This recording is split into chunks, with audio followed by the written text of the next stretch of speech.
Hey guys, before we watch the video, can you make sure to leave a like, drop down a comment if you enjoyed the video, and press that red subscribe button. If you don't know who we are, I'm Zach, this is Radek. We're part of the Gore Gamer team, and we want to create the best content available for you. Enjoy the video.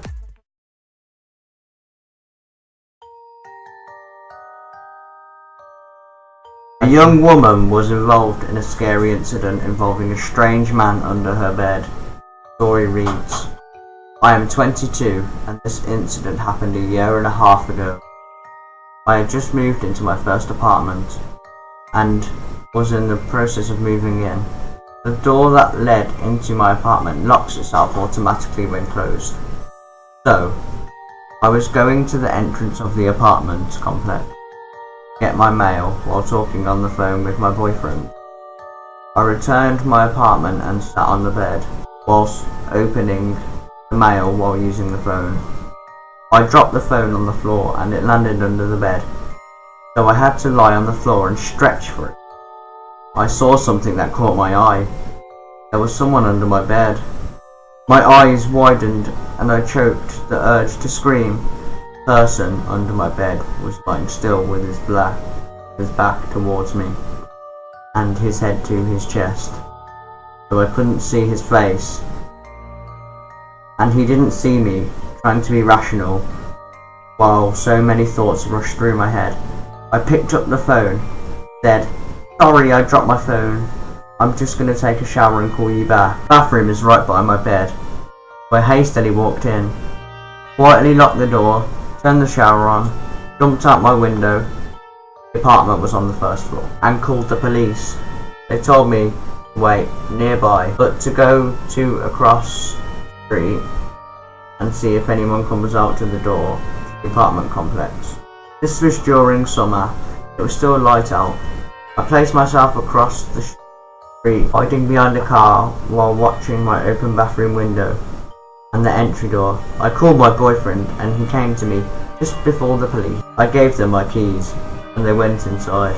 Only moments later, two cops came out holding a thin and tired looking man. His eyes looked crazy, but he didn't try to get away. The policeman that had stood beside me and confronted me while the police searched through my house told me that the man stood outside my bathroom door with one of my kitchen knives waiting for me to come out. This man had somehow crept in my entry door while I was getting my mail and hid under the bed. The man that was trying to hurt me turned out to be a homeless person who was placed in a mental hospital. My boyfriend moved into me the very next day. Story number 2. Giant MySpace stalker. At the time this happened, I was 19 and worked at a popular teen clothing chain in a mall. MySpace was really just picking up popularity. I had just recently created an account and naively joined a group of my co-workers, so it was very easy for anyone who saw my page to figure out where I worked. Back then, I was bubbly and friendly and pretty much accepted any friend request I received. As I'm sure any young woman on MySpace at the time can relate to, the private messages came rolling in. At some point, I received what seemed like a friendly message from a man thanking me for accepting his request. The conversation was brief and I didn't think much of it, but then I started to receive more messages from him that I decided to ignore as he came across as desperate and weird. I also noticed he was a rather large fellow. Then the really creepy messages started, like, you weren't at work today, where were you today? While it definitely raised some red flags, I wasn't really sure how to handle it, so I just continued to ignore him. Unfortunately, one day I was at work. I was folding some clothes for display and talking to co-workers. When he caught my eye, I immediately realised who he was. Like I mentioned earlier, this store was geared towards teens. There was no way someone his age and size would be looking for clothes there. And let me tell you, his MySpace picture didn't even come close to accurately depicting this man's size. He was huge, almost definitely the largest person I've ever seen in person. I'm not exaggerating when I say he was probably 7 foot tall. Can't even begin to guess what his weight might be. Words cannot describe how imposing and intimidating he was. He stood probably 15 feet away from me and just stared. I was so terrified. I couldn't move beyond trembling, or being careful not to make eye contact with the guy. I mustered up the courage to whisper to my co-worker what was going on. They walked over and quietly told some other workers and the manager what was going on. I decided to fake a phone call to the authority to get the back without alerting this guy. The fact that we were aware of what he was doing. There, my manager and a rank-up security guard we had in the store asked me to tell them what the heck was happening. It was then that a guard decided he was Mr. Tough Guy, and Mr. Glorious Barney 5 fashion strolls up to the guy and starts interrogating him. Have you been bothering this girl on MySpace? Have you been sending her messages? Of course, this dude denies it. And the guard goes, well, she says you have, and you need to leave. The moron proudly marches back and tells me he took care of it, and what was said.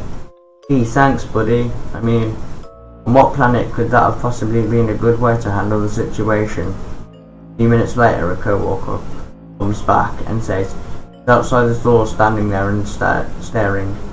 He's not leaving.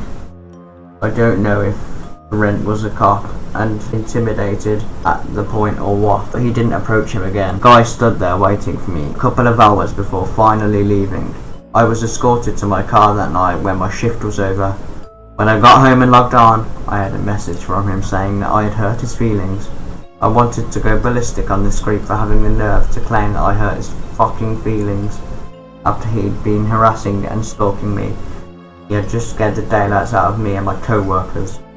I decided to ignore and block him. Apparently it was the right move. As far as I know, he never showed up again. Though I really wouldn't know, because shortly after I moved on to a better paying job that was not at the mall, I didn't keep in touch with anyone I had working with there. The creepy giant MySpace stalker? That's not me. It's worth noting the few minutes I've had to spend clenching and unclenching my hands in the order to regain the control of my nerves. Just enough to put down in plain words the events that continue the fester in the back of my mind. I admit that these memories continue to redevelop my childhood fear of the dark. As I write this, I realize what I'm searching for is a shared experience, somebody who can simply say, you're not alone. For while my parents were renting out this property a few miles away from where we lived, they were struggling to find the right tenants and in some cases keep them. The upkeep itself was becoming a burden, and generally it just wasn't generating enough money for them to keep it going. As I was in that transitional stage of seeing my own place anyway, I realized that this was a perfect opportunity for me to fill the void of my parents' much needed tenates. After some persuasion, I was handed the keys under two conditions: that I would pay half of the rent and continue to look for my own apartment. I recall my dad added jokingly not to burn the place down as he dropped the key into my hand. I was prepared for the house to get lonely, even creepy at times, but these things noticeably developed into something far more pronounced as the days grew short and my working nights long.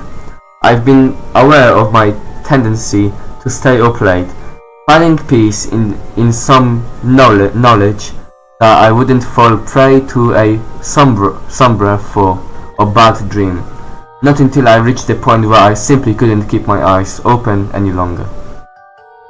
To pay my half of the agreed rent, I continued to work late as a freelance web designer. This would have been sometime between 1 and 5 AM when I first heard that calm tap of heeled shoes upon the concrete path outside. In the silence of my room at an hour where cars would seldom pass, this casual tap had tired me from my work. I never really believed it to be completely out of the ordinary, just a girl walking home from a late night of drinking. I know this was something else. The days continued to be a bright and welcoming change from the cold nights before. A life of independence that left an even brighter smile upon my face, inviting a couple friends to hang out like old times. We would kick back some terrible horror film and drink a few beers before I needed to settle back into some work. My friends that had left me that night a lingering taste of beer. Usually at this point I would make myself a cup of tea and remain confined to my bedroom until the morning. Some nights I'd honestly move across the darkness of my landing to the sanctuary of my bathroom, brush my teeth and come back. This time I grabbed a beer from my fridge and like clockwork checked that the back door was locked and the windows were firmly shut before heading up. I continued to top up my courage with a sip of beer as I walked along the creaking boards of my landing room. My room, as always, is static blue in darkness. As I look upward, feeling the familiar emptiness of a staircase below my feet, I took another sip. That night, I remember the progress of my walk coming and abrupt. Uninspired, I sat listening to the wind through my open window, until slowly my ears detected a popular sound fading in the wind. Tap, tap, tap. I frowned, realizing what I never did before. That the street was a cul-de-sac. There was a single thatched house beside my own before it would end, overlooking the hills of my town. She must live next door, I thought, listening that the cold tap passed slowly from one end of the window to the other. Remembering the hour at which she passed suddenly sent hers on the back of my neck to clamber out of my skin. It was after that night that things began to occur more frequently. Perhaps it was because I suddenly paying attention to the noises around me, leaving myself. I was already suspicious to anything out of the place before it became as full these sounds. Although these discreet were made by my want of attention and being paranoid, I thought. That's generally the rationale of somebody emotionally detached, isn't it? Maybe I was working too hard. The following day I stepped out, walking the slightly incline of my drive, holding a small bag of rubbish. I need an excuse to study the next door, the house at end of my street.